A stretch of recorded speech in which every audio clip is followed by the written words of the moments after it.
Hi there. Me again. This is the Hubud lesson number 3, I think. This time we will go into the different possible cuts. Let me first demonstrate what I mean and then do the talking later.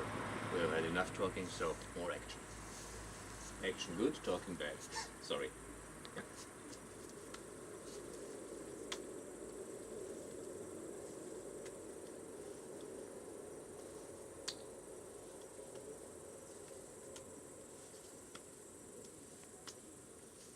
Okay, stop. Du filmst weiter bitte. What did I just do? I said the different cuts and didn't comment on that. If you looked carefully, you will see that I always did go in with the upper wedge entry, but I did different cuts. I went in first with a standard undercut that you will all know from Hubud Lubud, where I have a front hand undercut, slap control pin, and go in the repetition. Next thing I did, I went into the rear hand undercut. So, front hand undercut, rear hand undercut. The rest of the movement is the same. Next thing I did, again the same entry. Now I went in a front hand overcut or overhook, hooked her around, slapped, and went into the repetition. And upon the last round, I went into a rear hand overhook and went into the repetition. Now, why is that important? Well, first of all, I don't exactly know where I get her. Like I said, this is probably an entry movement, and depending on circumstances, timing, visibility, my factor of surprise or what's not, I may get her here, I may get her here, I may even get her here.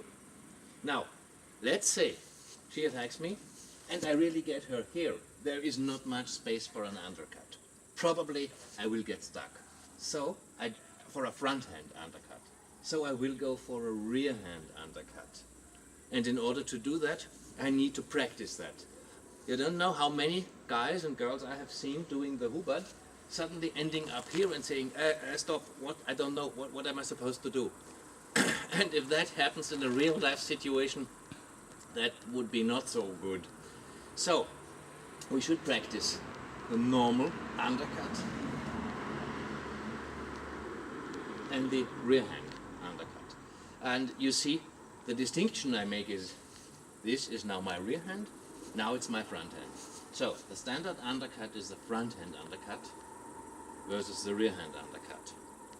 Now, I may also, perhaps, for whatever reason, just find myself in this position, then I have an overhook position, and then I can still swing her around, go for the control, and go in here. And again, if I really get her here, then I have her blocked. She probably cannot reach me.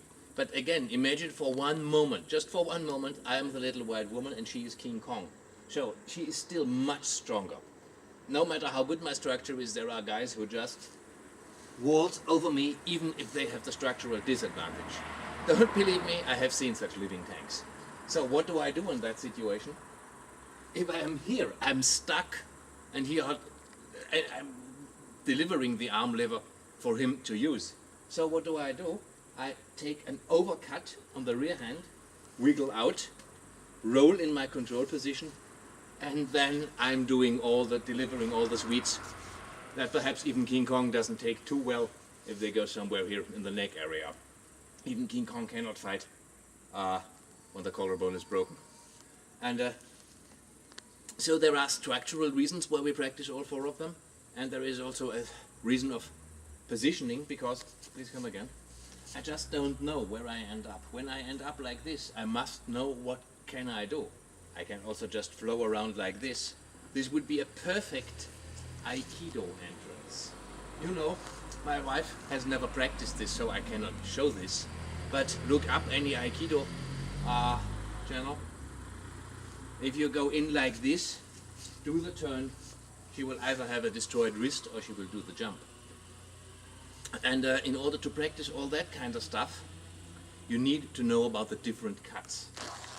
Also, wrestlers have all these undercuts, overcuts. This is a big deal in wrestling, to swing the body around, because I use the arm as the lever. Attack, if possible, her weak side from my strong point, and swing the arm out of the way and swing her body to where I want it to be. This works both ways. You think, hook it in here and draw this direction. And this was not fake. So if I'm coming in, she takes me here, rolls under, and just draws. You see, this was not what I wanted, but it works as well. The point is, this is the standard, and she gets me down. I'm sorry, I have to apologize, she has not yet practiced the different cuts. So you have to half take my word on it that the weaker guy can also do this with a stronger guy. Imagine, she is coming in with you anyway. I'm getting out of the way and accelerating this in the direction where it is going anyway. So I'm in my dream position. I have shoulder control, I have one free arm, there's nothing that she can do, and I can basically just do very unpleasant things. And this works from the wedge entry. This works as well from the slap entry. I can do the normal undercut, the front hand undercut. Come again. I can do the rear hand undercut. I'm sorry, again please. I can do theoretically also this. And when we go into the arm and limb destruction part, we will see why, please come slowly, why this may be a good thing to do. You see, it always turns her in a way that is not so advantageous for her. And give me a straight, please. It also works in the punch drill. So, slap entry, undercut. I can, maybe, I get the slap entry here. And if I do the undercut here, I'm more or less tying myself. And if she's turning in that direction, she got me. So what I do is slap and take her here. Of course, practitioners of the praying mantis system will know this entry. If I'm drawing in this direction, gone is her balance. But basically it is just a variation of the drill. So we have a slap, front hand undercut, slap, rear hand undercut. We may even have slap, overcut. And don't tell me there are no possibilities. We have not yet gone too deep into the subject of listening to energy, because we can't do it all in one day. But imagine for a way that maybe she's going for the family jewels and going down anyway. But I can't see that, but now I sense it. So I want her to go, I want her to help along. So I'm maybe coming from above to help her go where she wants, and can again do nasty stuff. So, coming from above may be a good thing depending on the energy she's giving me. Remember, energy translates to pressure. There is a difference between energy and power. For instance, if we are standing like this, I'm now giving her pressure and she's giving me counter pressure. But we are not giving us power, because I'm not giving her a power surge to push her away, nor does she give me a power surge to push me away. We are just having pressure between us. Power would be something that is a wave in the pressure that comes along. And of course, since she knows that drill already, I don't get her by surprise. But pressure and power is two different things. Pressure is the constant thing between us that is a bit flowing and ebbing, and power is we try to impose a wave on it to get the other guy off balance. And in that sense, when I see the incoming and I do not yet sense anything, the only I see is where her power is going. And that may look like this, but I don't know if it is a feint going like this. Not difficult. Any fencer, any knifer knows this. Come in like this, corkscrew, go down. And I don't know that when I see it.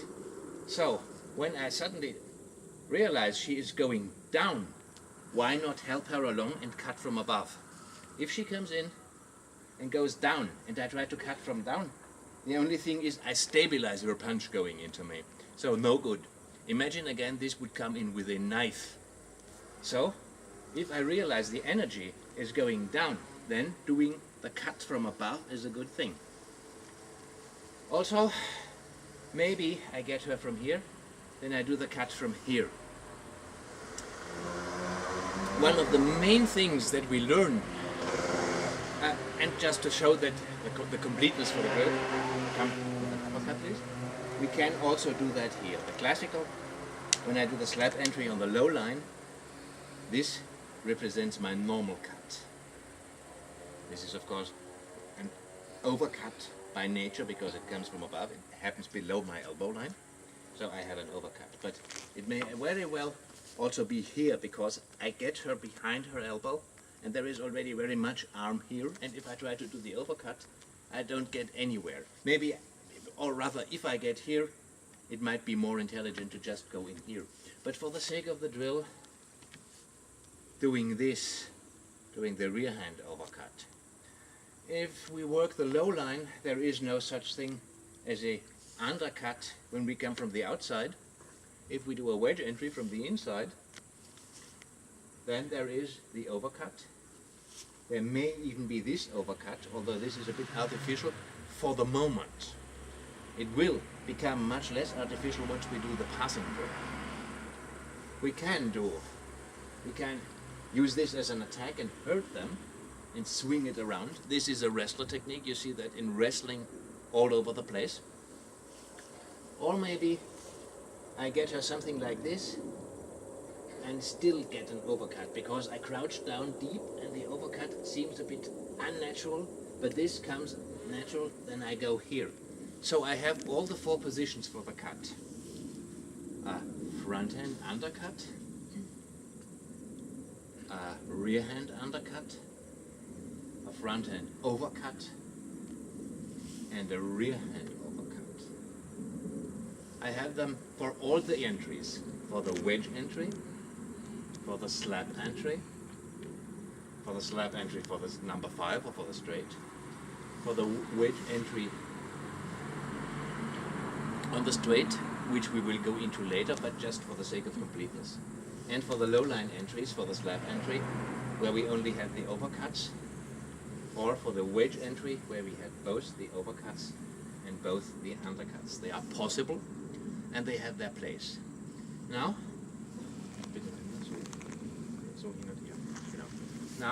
if she does this, you see this is the passing drill. And I can do the passing drill slow, either like this, using the hook of my hand, or like this. And when we talk wrestling, using the hook of my hand is a good idea. When we talk blade, the idea is not so good. So there are two ways to do the overhook. The one is hooking my arm in like a mantis claw, or using the back, going down here, doing this, doing this. And if you see, if we do the wedge entry and do the front hand overcut, that is exactly the motion from the passing drill. If I go up here and roll up here, so let's just do the rolling. Now I'm here, I'm rolling down here, have her here,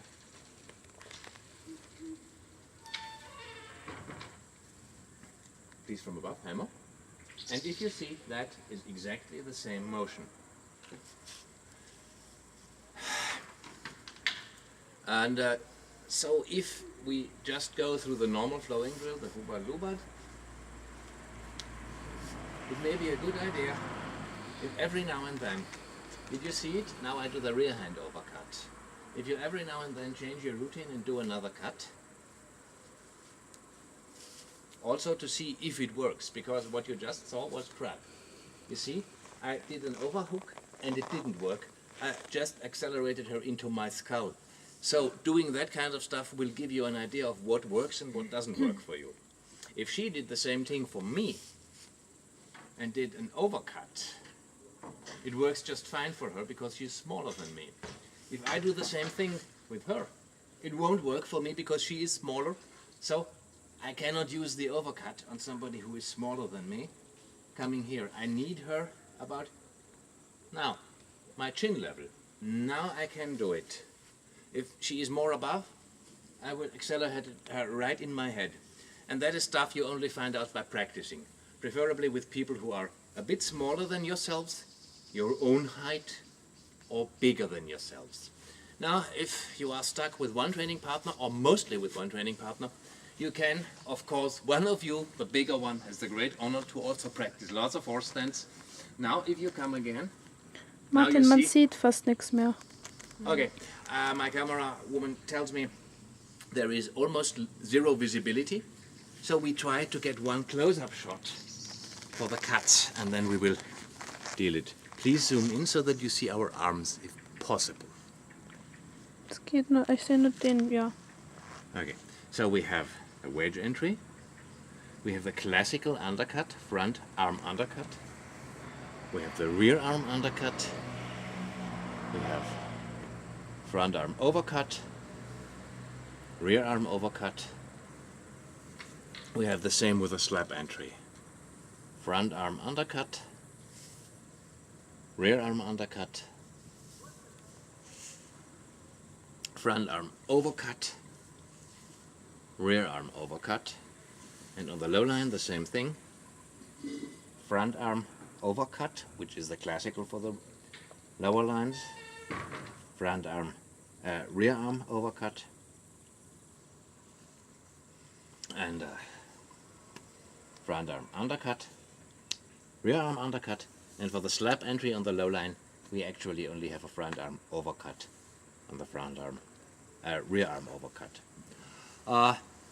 Those are basically all the lines we have.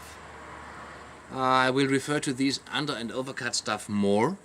The next thing we are going into are the changes. So if we are doing a Hubud Lubud, what do we do to change the sides? So see, now I'm just giving her the hammer with my left hand. And now I'm giving her the hammer with my right hand again. So we go through the changes and what's possible to do, changes from left to right. One of the reasons, or one of the differences between Hubud Lubud and Chisau or pushing hands is, Chisau or pushing hands is, while we have pressure, we try to negotiate for the superior position where we get to a control point.